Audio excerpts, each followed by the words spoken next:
विद्यार्थ्यांनो, सप्रेम नमस्कार. ज्ञानवंदन निष्ठेटर या आपल्या मराठमोळ्या यूट्यूब चॅनलमध्ये सर्वप्रथम मी आपणा सर्वांचे स्वागत करतो. विद्यार्थ्यांनो, आजच्या व्हिडिओमध्ये आपण सराव प्रश्नपत्रिका क्रमांक 63 बघणार आहोत, ज्यामध्ये सामान्य ज्ञान, मराठी आणि इंग्लिश या घटकांचा विद्यार्थ्यांना आपण समावेश केला आहे. आजच्या प्रश्नपत्रिकेमध्ये एकूण 50 प्रश्न असणार आहेत 100 गुणांसाठी. त्यामुळे व्हिडिओ अगदी मन लावून बघा. ज्या अपकमिंग एक्झाम आहेत, पुणे महानगरपालिका भरती, तलाठी, भूमी अभिलेख, पोलीस भरती या परीक्षेमध्ये जसं कंटेंट विचारू शकतात ना, तेच कंटेंट विद्यार्थी मित्रांनो आजच्या परीक्षेमध्ये प्रश्नपत्रिकेमध्ये आपण घेतलेलं आहे. आता ही प्रश्नपत्रिका कशी अटेम्प्ट करायची ते सुरुवातीस बघूयात. तर प्रश्न सोडवताना सर्वप्रथम आपणाकडे वही किंवा पान तयार ठेवा. प्रश्न विचारल्यानंतर मी आपणाकडे 10 सेकंदाचा वेळ देईल. या वेळेत प्रश्नाचा अंदाज तुम्हाला व्यक्त करायचा आहे आणि एकूण विद्यार्थ्यांनो 50 प्रश्न झाल्यानंतर आपले मार्क्स आणि प्रश्न क्रमांक 51चे उत्तर तुम्हाला कमेंट करायचं आहे. तर विद्यार्थ्यांनो, काळजीपूर्वक सर्व प्रश्न सिरियसली अटेम्प्ट करा. प्रश्न विचारल्यानंतर मी आपणास फक्त 10 सेकंदाचा वेळ विद्यार्थ्यांनो देणार आहे. तर विद्यार्थ्यांनो, आजच्या प्रश्नपत्रिकेला सुरुवात करूया. सर्वात पहिला प्रश्न आहे, राजा राममोहन राय यांनी खालीलपैकी कोणत्या संस्थेची स्थापना केली? अगदी बेसिक आणि खूप वेळेस विचारलेला हा प्रश्न आहे. तर राजा राम मोहन रॉय यांनी विद्यार्थ्यांना ऑप्शन क्रमांक ड ब्राह्मो समाजाची स्थापना केली. त्यानंतर क्वेश्चन क्रमांक 2, खालीलपैकी कोणता दिवस अमेरिकेचा स्वातंत्र्य दिन आहे?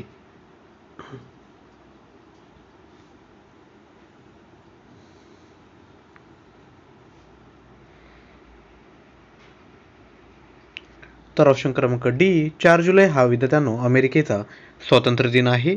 त्यानंतर क्वेश्चन क्रमांक 3 आहे, महात्मा गांधींनी भारतात पहिला सत्याग्रह कोणत्या वर्षी केला होता? 1915, 1916, 1917 की 1918?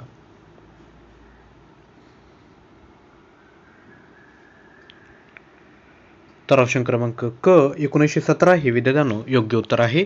त्यानंतर क्वेश्चन क्रमांक 4, इंडिया विन्स फ्रीडम या पुस्तकाचे लेखक कोण आहेत?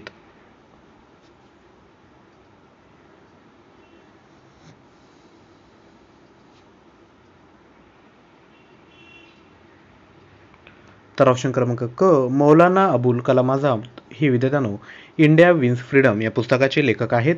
त्यानंतर क्वेश्चन क्रमांक 5, वंदे मातरम हे गीत डॅडॅश यांच्या आनंदमठ या कादंबरीतून घेण्यात आले.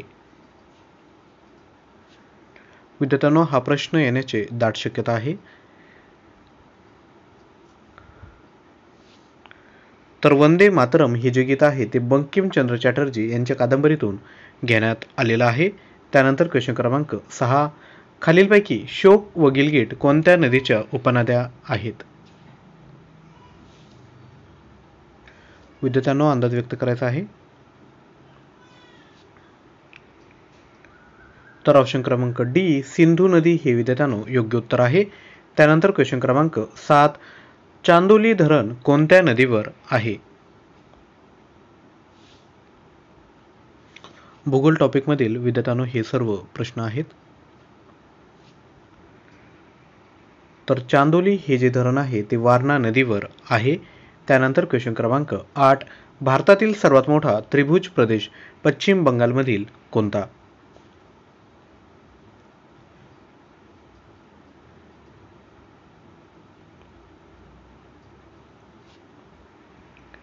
तर ऑप्शन क्रमांक ए सुंदरबन हा विद्यार्थ्यांनो भारतातील सर्वात मोठा त्रिभुज प्रदेश आहे, जो पश्चिम बंगालमध्ये आहे आणि पश्चिम बंगालच्या मुख्यमंत्री आहेत ममता बॅनर्जी आणि कॅपिटल आहे कोलकाता.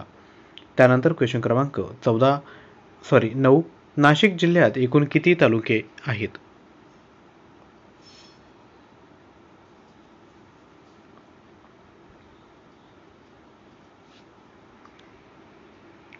तर नाशिक जिल्ह्यात विद्यार्थ्यांनो एकूण 15 तालुके आहेत आणि हा व्हेरी इम्पॉर्टंट प्रश्न आहे. त्यानंतर क्वेश्चन क्रमांक 10, नाशिक जिल्ह्यातील चनकापूर हे धरण कोणत्या नदीवर बांधलेलं आहे?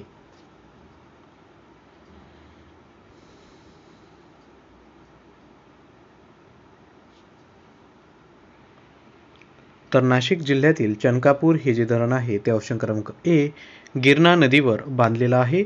त्यानंतर क्वेश्चन क्रमांक 11, सध्या भारतात रेल्वे विभाग किती? 17, 16, 18 की 16? इथे विद्यार्थ्यांनो आपण 19 पण घेऊ शकतात ऑप्शन क्रमांक डी ला. तर लक्षात घ्या योग्य उत्तर आहे ऑप्शन क्रमांक सी 18 हे विद्यार्थ्यांनो योग्य उत्तर आहे. त्यानंतर क्वेश्चन क्रमांक 12 आजच्या अनेक खंडांच्या निर्मितीच्या अगोदर एक जिन्सी खंड होता त्याचे नाव काय? राज्यसेवा मुख्य 2012ला हा प्रश्न विचारण्यात आलेला होता. विद्यार्थ्यांनो जेवढेही क्वेश्चन आहेत ते तुम्ही सिरियसली अटेम्प्ट करायचे आहेत. तर या प्रश्नाचं योग्य उत्तर आहे ऑप्शन क्रमांक सी पॅजिया हा विद्यार्थ्यांनो आजच्या अनेक खंडांच्या निर्मितीच्या अगोदर एक जिन्सी खंड होता. त्यानंतर पुढे जाऊयात. क्वेश्चन क्रमांक 13 बघायचा आहे. लिंगमळा हा प्रसिद्ध धबधबा खालीलपैकी कोणत्या जिल्ह्यात आहे?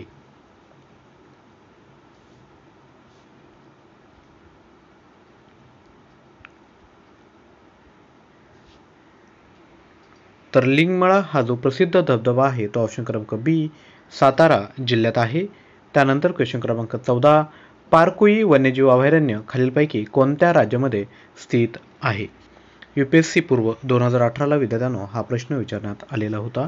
आणि लक्षात घ्या अभयारण्य कोणत्या राज्यात आहेत हे विद्यार्थ्यांनो अगदी इम्पॉर्टंट प्रश्न आहेत. यावर प्रश्न विचारले जातात. तर लक्षात घ्या प्रश्न क्रमांक 14 पारकुई वन्यजीव अभयारण्य आहे ते ऑप्शन क्रमांक ए अरुणाचल प्रदेश या राज्यामध्ये स्थित आहे. आणि जर विद्यार्थ्यांनो तुम्हाला जर अरुणाचल प्रदेशची कॅपिटल विचारली तर लक्षात घ्या इटानगर ही विद्यार्थ्यांनो अरुणाचल प्रदेशची कॅपिटल आहे. त्यानंतर क्वेश्चन क्रमांक 15 बघूयात. मल्याळम कोणत्या राज्याची प्रमुख भाषा आहे? विद्यार्थ्यांनो अगदी सोपा प्रश्न आहे. सर्वांना या प्रश्नाचं उत्तर यायलाच हवं. तर मल्याळम ही विद्यार्थ्यांनो केरळ राज्याची भाषा आहे. तामिळनाडूची तामिळ भाषा आहे. कर्नाटकची कन्नड आहे. आणि आपल्या महाराष्ट्राची मराठी ही प्रमुख भाषा आहे. त्यानंतर क्वेश्चन क्रमांक 16 खेडेगावात जन्म मृत्यूची नोंद करण्याचे कार्य कोण करतो? विद्यार्थ्यांनो बेसिक प्रश्न आहे अगदी. सर्वांना या प्रश्नाचं उत्तर यायला हवं.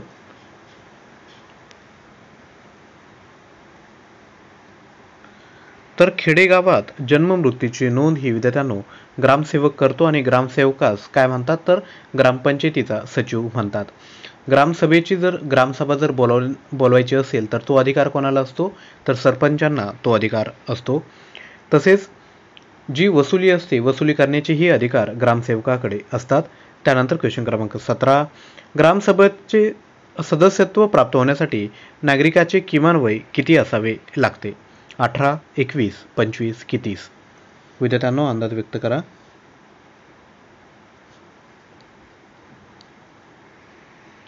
तर ऑप्शन क्रमांक ए 18 वर्षे हे विद्यार्थ्यांनो योग्य उत्तर आहे. म्हणजे ग्रामसभेचे सदस्यत्व जर आपणास पाहिजे असेल तर आपणाकडे किमान 18 वर्षे आपली पूर्ण असावीत.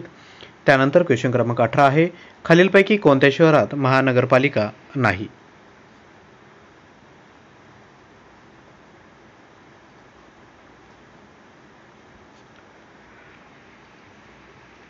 तर ऑप्शन क्रमांक डी जालना हे विद्यार्थ्यांनो योग्य उत्तर आहे. त्यानंतर पुढे जाऊयात. क्वेश्चन क्रमांक 19 बघत आहोत. महाराष्ट्राच्या कोणत्या जिल्ह्यामध्ये सर्वाधिक महापालिका कार्यरत आहे? विद्यार्थ्यांनो व्हेरी व्हेरी इम्पॉर्टंट प्रश्न आहे.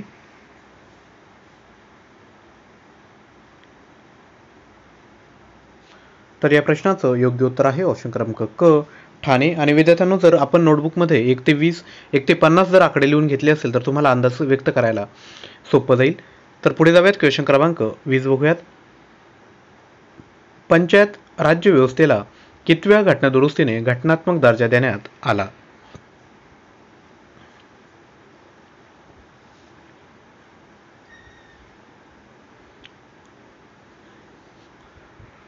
तर योग्य उत्तर आहे ऑप्शन क्रमांक क 73व्या घटनादुरुस्तीने विद्यार्थ्यांनो पंचायत राज व्यवस्थेला घटनात्मक दर्जा देण्यात आला.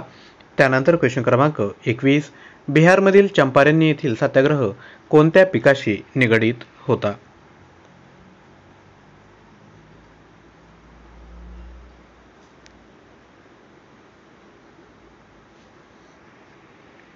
तर बिहारमधील चंपारण्य जो सत्याग्रह आहे तो विद्यार्थ्यांनो नीळ या पिकाशी संबंधित होता. बिहारची विद्यार्थी मित्रांनो कॅपिटल आहे पटना. मुख्यमंत्री आहेत नितीश कुमार. या गोष्टी विद्यार्थ्यांनो लक्षात ठेवा. त्यानंतर पुढे जाऊयात. क्वेश्चन क्रमांक 22 बघत आहोत. चांद बीबीची राजधानी कोठे होती?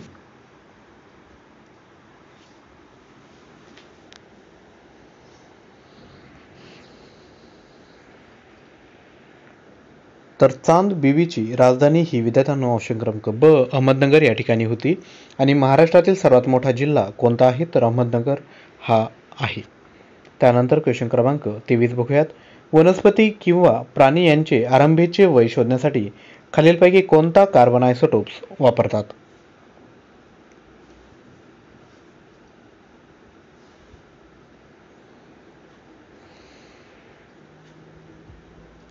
तर योग्य उत्तर आहे ऑप्शन क्रमांक ए C14 हा विद्यार्थ्यांनो आयसोटोप्स वापरतात. आणि लक्षात घ्या कार्बनचा जो संज्ञा आहे ती सी ने डिनोट केली जाते. आणि ॲटॉमिक नंबर किती आहे कार्बनचा तर तो आहे 12.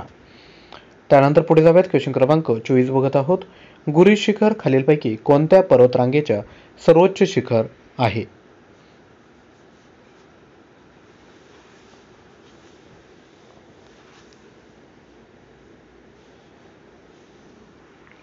तर या प्रश्नाचं योग्य उत्तर आहे ऑप्शन क्रमांक ब अरवली या पर्वतरांगेतील सर्वोच्च शिखर आहे.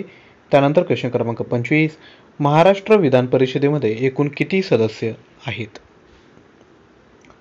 विद्यार्थ्यांनो हा ट्रिकी क्वेश्चन आहे. बरेचसे विद्यार्थी या ठिकाणी चुकी करू शकतात. तर प्रश्न काळजीपूर्वक वाचला पाहिजे. आपणास काय विचारला आहे विधान परिषद विचारला आहे. विधानसभा आणि विधान परिषद ह्या दोन वेगवेगळ्या गोष्टी असतात. जसे केंद्रात लोकसभा आणि राज्यसभा असते तर लोकसभा म्हणजेच महाराष्ट्रासाठी विधानसभा आणि राज्यसभा म्हणजेच विधान परिषद. तर लोकसभेच्या सीट जास्त असतात तशाच विधानसभेच्याही सीट जास्त आहेत त्या आहेत 288 आणि विधान परिषदेच्या एकूण सीट्स आहेत 78. त्यानंतर पुढे जाऊयात. क्वेश्चन क्रमांक 26 बघत आहोत. भारतीय स्वातंत्र्य चळवळीतील स्त्रियांना आणण्याचे कार्य प्रथम कोणी केले.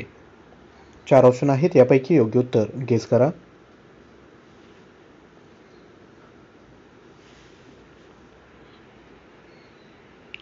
तर ऑप्शन क्रमांक सी महात्मा गांधी यांनी विद्यार्थ्यांनो भारतीय स्वातंत्र्य चळवळीतील स्त्रियांना आणण्याचे कार्य केलेले आहे. त्यानंतर क्वेश्चन क्रमांक 27 स्वतंत्र भारताचे पहिले सेनाप्रमुख कोण होते.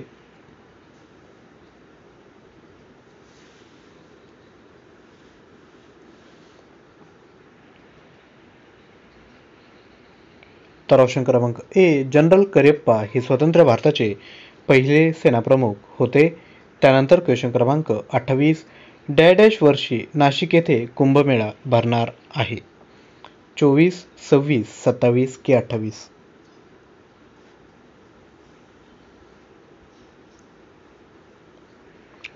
तर या प्रश्नाचं योग्य उत्तर आहे ऑप्शन क्रमांक सी 2027 या वर्षी नाशिक येथे कुंभमेळा भरणार आहे. त्यानंतर क्वेश्चन क्रमांक 29 बघत आहोत. जागतिक नागरी संरक्षण संघटनेचे सदस्य देश किती आहेत.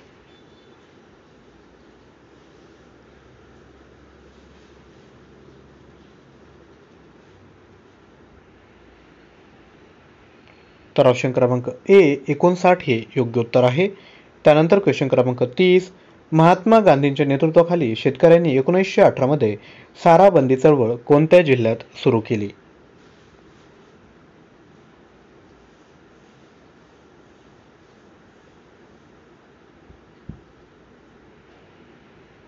तर योग्य उत्तर आहे ऑप्शन क्रमांक ए खेडा. महात्मा गांधींच्या नेतृत्वाखाली शेतकऱ्यांनी 1918 मध्ये सारा बंदी चळवळ खेडा या जिल्ह्यात सुरू केले आहेत. एकच प्रश्न आहे विद्यार्थी मित्रांनो पण या प्रश्नापासून बरेचसे क्वेश्चन तयार होऊ शकतात. तर कोणाचे नेतृत्वाखाली विचारलं तर महात्मा गांधी. कोणी कधी केली तर लक्षात घ्या 1918 मध्ये. आणि कोणती चळवळ जर केली तर सारा बंदी चळवळ हे लक्षात ठेवायचं आहे.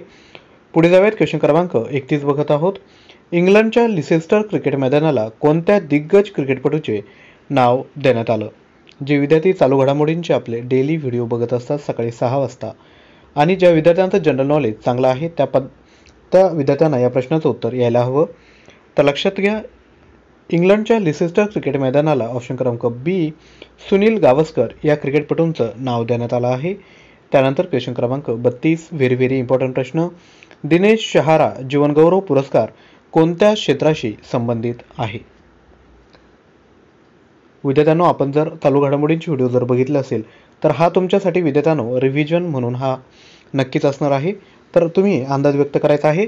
तर लक्षात घ्या दिनेश शहारा जीवन गौरव पुरस्कार हा ऑप्शन क्रमांक बी संगीत क्षेत्राशी संबंधित आहे.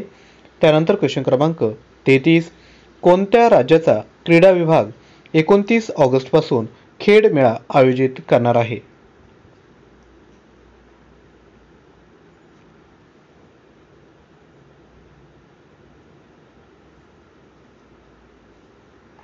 तर योग्य उत्तर आहे ऑप्शन क्रमांक डी, पंजाब. पंजाब आणि हरियाणाची कॅपिटल कोणती? तर चंदीगड आहे. पंजाबमधील सर्वात मोठं शहर विचारलं तर लुधियाना हे विद्यार्थी मित्रांनो शहर आहे. आणि पंजाबमध्ये कोणत्या पक्षाची सत्ता आहे? तर लक्षात घ्या, आप या पक्षाची पंजाबमध्ये सत्ता आहे. त्यानंतर क्वेश्चन क्रमांक 34, भारताचे कोणते राज्य किंवा केंद्रशासित प्रदेश 4 ऑगस्ट रोजी जगातील सर्वात मोठा तिरंगा बनवणार आहे?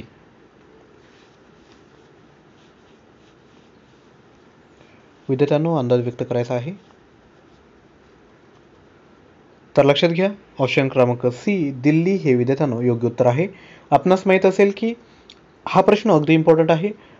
13 ते 15 ऑगस्ट या दरम्यान विद्यार्थी मित्रांनो काय आझादी का अमृत महोत्सव साजरा करण्यात येणार आहे. आणि लक्षात घ्या, हर घर तिरंगा म्हणजे प्रत्येक घरी झेंडा उभारण्याचं पंतप्रधान नरेंद्र मोदी यांनी आवाहन केलं आहे.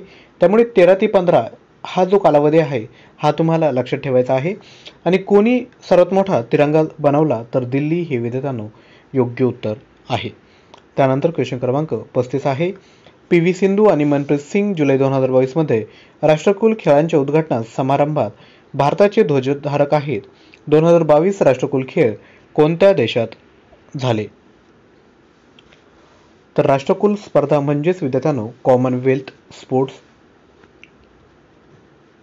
विद्यार्थ्यांना हा प्रश्न विचारण्याची दाट शक्यता आहे. तर लक्षात घ्या, कोणत्या देशात झाले? तर युनायटेड किंगडम म्हणजेच इंग्लंड देशात झाले आहे.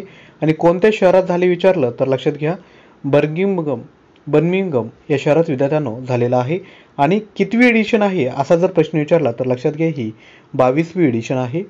भारतात कॉमनवेल्थ गेम कोणत्या वर्षी झाला? तर लक्षात घ्या 2010 मध्ये झालेला आहे. आणि कितव्यांदा झाला? तर सर्वप्रथम पहिल्यांदाच विद्यार्थ्यांनो भारतामध्ये हा गेम झालेला होता. त्यानंतर क्वेश्चन क्रमांक 36 आहे.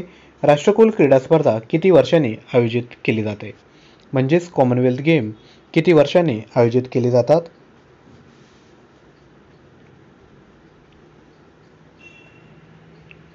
तर ऑप्शन क्रमांक सी 4 हे विद्यार्थ्यांनो योग्य उत्तर आहे. त्यानंतर क्वेश्चन क्रमांक 37, भारताच्या अंचित शुलीने 22व्या राष्ट्रकुल स्पर्धेत वेट लिफ्टिंगमध्ये कोणत्या वजनी गटातून सुवर्णपदक जिंकले?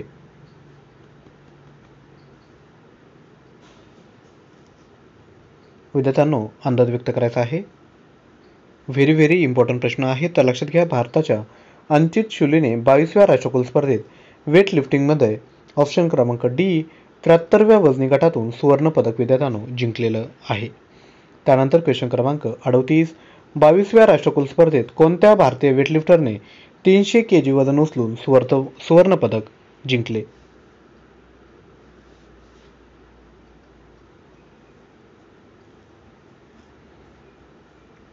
तर जेवढेही कॉमनवेल्थचे क्वेश्चन आहेत ते व्हेरी इम्पॉर्टंट आहेत. ऑप्शन क्रमांक सी हे या प्रश्नाचं योग्य उत्तर आहे. त्यानंतर क्वेश्चन क्रमांक 39 व्हेरी इम्पॉर्टंट.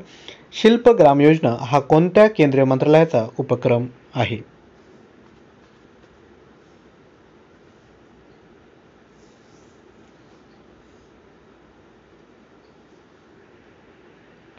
तर ऑप्शन क्रमांक बी केंद्रीय वस्त्रोद्योग मंत्रालय यांचा विद्यार्थ्यांनो शिल्पग्राम योजना हा केंद्रीय मंत्रालयाचा उपक्रम आहे. त्यानंतर क्वेश्चन क्रमांक 40, नवीन जिल्हे निर्माण केल्यानंतर पश्चिम बंगालमध्ये एकूण जिल्ह्यांची संख्या किती?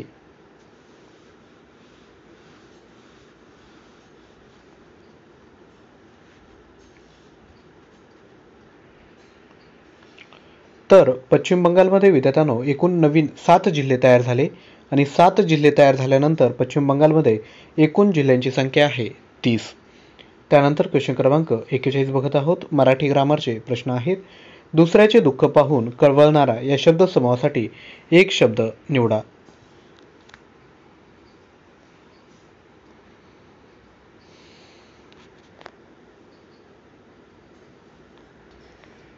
तर ऑप्शन क्रमांक सी कनवाळू हे या प्रश्नाचं योग्य उत्तर आहे. त्यानंतर क्वेश्चन क्रमांक 42, मगाशी चांगलेच गडगडले या वाक्याचा विद्यार्थ्यांनो प्रयोग ओळखा.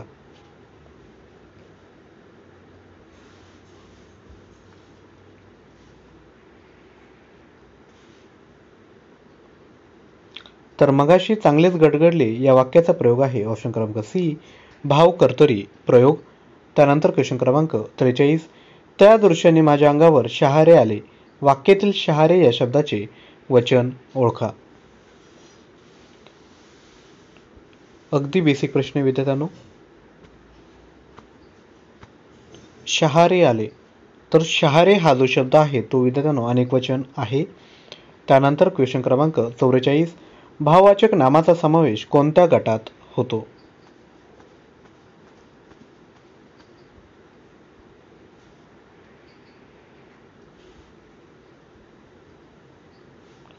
तर भाववाचक नामाचा समावेश हा धर्मवाचक गटात होतो. त्यानंतर क्वेश्चन क्रमांक 45, देवाणघेवाण या शब्दाचा समास ओळखा.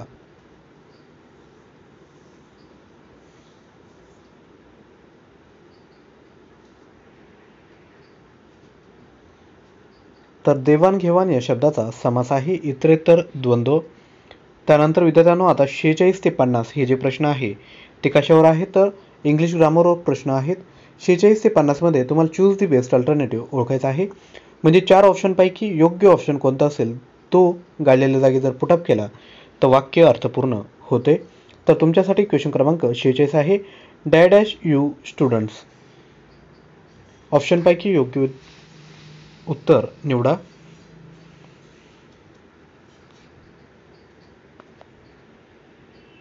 तर योग्य उत्तर आहे ऑप्शन क्रमांक बी, आर यू स्टुडंट्स.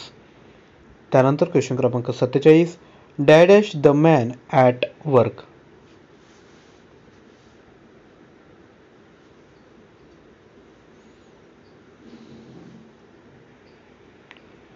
तर योग्य उत्तर आहे ऑप्शन क्रमांक D, is the man at work. त्यानंतर क्वेश्चन क्रमांक 48 आहे, हू डॅश ॲन ऑप्टिशियन.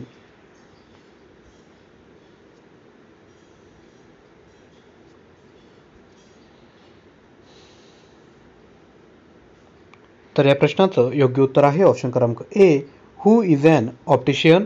त्यानंतर क्वेश्चन क्रमांक 49, where dash Amol and Sanket going.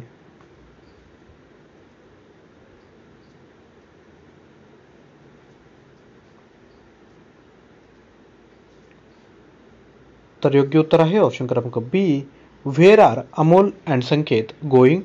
त्यानंतर आजच्या व्हिडिओतील शेवटचा प्रश्न आहे, she dash working at the library.